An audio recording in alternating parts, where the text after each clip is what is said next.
aibin waka ne.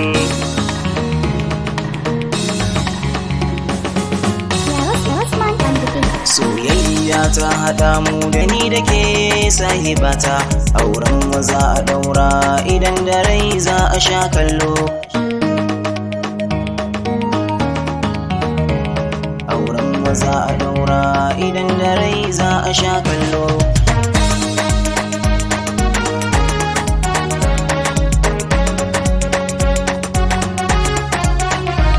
Ni da ke kamar da wasa soyayya mun ga fara, Allah shi ya haɗa mu ba mai raba mu sai kaddara.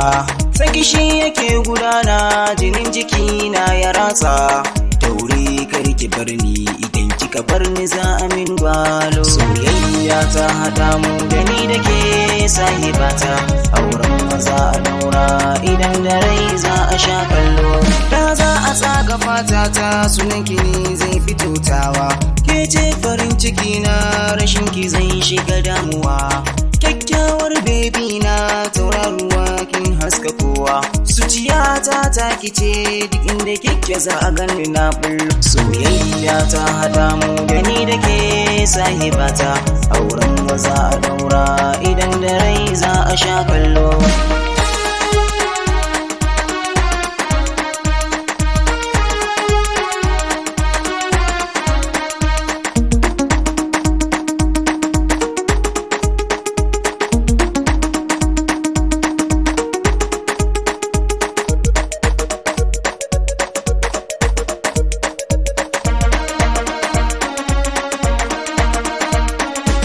Soyayya ta haɗa mu da ni da ke sahibata, auren maza a ɗaura idan da rai za a sha kallo. Soyayya akwai daɗi yana duba na gani, ke ce farin ciki na kuma ke ce abar yabona. Akan ki zan yi faɗa da kowa kisan da ba zan ji tsoro ba, ke ce sarauniyata wacce ke mulkin zuciyata. Soyayya ta haɗa mu da ni da ke sahibata, auren maza a ɗaura idan da rai za a sha kallo.